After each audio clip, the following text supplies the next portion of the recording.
Alors, je m'appelle Laurent, je suis issu d'une famille catholique, élevée dans la foi, mais sans véritablement connaître l'amour de la religion, l'amour de Dieu. Je ne savais pas trop ce que c'était. C'était une religion de tradition.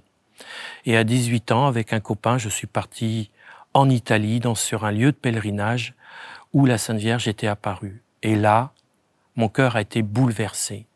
J'ai senti que j'étais aimé par la très Sainte Vierge et que Jésus était là aussi. Ça en était à un tel point que je désirais même à cette époque-là être prêtre. J'ai continué mes études et j'ai travaillé dans l'orthopédie. J'avais un peu d'argent, voire pas mal d'argent. Et l'argent, la fête, j'ai fait beaucoup la fête. Et j'ai oublié complètement la présence de Dieu. J'étais dans le monde, avec le monde et pour le monde. Et j'avais mis complètement Dieu de côté. Et à 30 ans, j'ai commencé à faire des grosses crises d'angoisse où je ne maîtrisais plus rien. J'avais l'impression que j'allais mourir. Je finissais régulièrement à l'hôpital tellement que ces crises étaient importantes.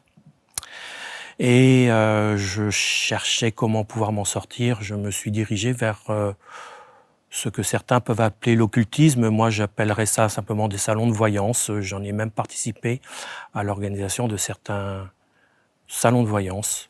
Tout ce qui est prédire l'avenir. Alors, il y a des choses qui peuvent être exactes. On cherche des réponses, mais on n'en trouve en fait jamais ou pas dans la bonne direction. Et ces salons de voyance étaient pour moi une sorte de bouée de secours parce que je cherchais un sens à mes crises d'angoisse. Et j'avais complètement délaissé Dieu, complètement. Alors après j'ai réussi à surmonter mes crises d'angoisse et j'ai eu une vie très active, moto, voile, planche à voile, voyage, pas mal d'adrénaline. Alors que j'avais retrouvé une vie sociale, beaucoup d'amis et puis une sorte de bien-être, j'avais des œdèmes aux jambes, mes jambes commençaient à gonfler et on m'annonce que j'ai une maladie auto-immune et cette maladie mangeait mes reins. Et on m'annonce aussi que j'allais complètement les perdre et que j'aurais dû passer par une phase de dialyse pour pouvoir survivre. J'étais connecté à une machine tous les jours, tous les mois, toutes les années, pendant 3 ans, pendant 10 heures pour pouvoir survivre. Et je me retrouvais seul face à moi-même, seul face à la maladie. Alors le 10 janvier 2017, on m'appelle, on me dit « Viens en urgence, c'est ton tour, tu vas être greffé ». Je subis la greffe et quelques jours après, je rencontre ma chirurgienne et quelque chose a fait tilt dans mon âme, quelque chose m'a interloqué. Son prénom, c'était Marie-Aimée. Et alors, moi qui étais si loin de Dieu, je me suis dit, c'est comme si la Sainte Vierge me disait, tu vois, je suis là encore, même si tu me tournes le dos. Marie-Aimée, je suis là, Marie, la Sainte Vierge, et je t'aime. Ça m'a encore bouleversé. Malgré tout, j'ai quand même continué mon chemin sans être vraiment à l'écoute de Dieu, sans être retourné dans la foi. Et en 2019, on m'annonce que j'ai une récidive de la maladie sur ma greffe. Alors j'étais complètement révolté. Non seulement j'étais révolté, mais j'étais abattu et je dois l'avouer proche du suicide. Et c'était l'été. Je me suis rappelé qu'il y avait un endroit de pèlerinage au milieu de la France. Je suis venu dans ce lieu béni. J'y suis resté 4 semaines d'affilée. J'ai rencontré beaucoup de monde. J'ai rencontré des prêtres. Et ma vie, elle a repris un sens. Malgré tout, le combat est toujours là. La maladie est toujours là. Les épreuves sont toujours là.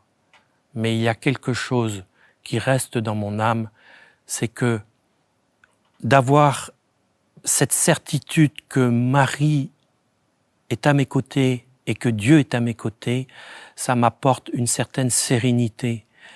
Je sais que Jésus a souffert dans sa vie, je sais qu'il a été rejeté par tout le monde. Moi, dans ma dialyse, dans ma maladie, j'ai été rejeté. J'avais beaucoup d'amis avant, je faisais beaucoup la fête. J'ai été rejeté, je me suis retrouvé presque seul.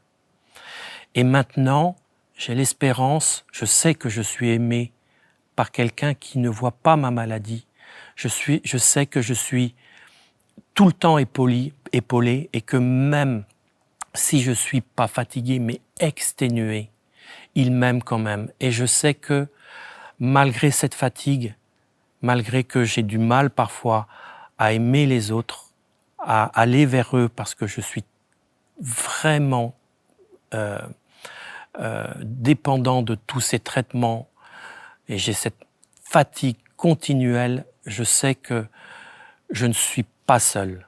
Alors ce que j'aimerais dire à quelqu'un qui est malade, qui n'a plus d'espoir, c'est que oui, on n'a parfois plus d'espoir et que le désespoir nous guette tout le temps.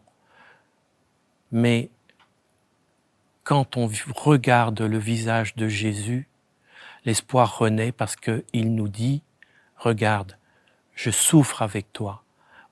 C'est peut-être pas grand-chose, mais je peux t'assurer, toi qui regardes cette vidéo, je peux t'assurer que c'est d'un réconfort et ta souffrance prendra un tout autre sens. »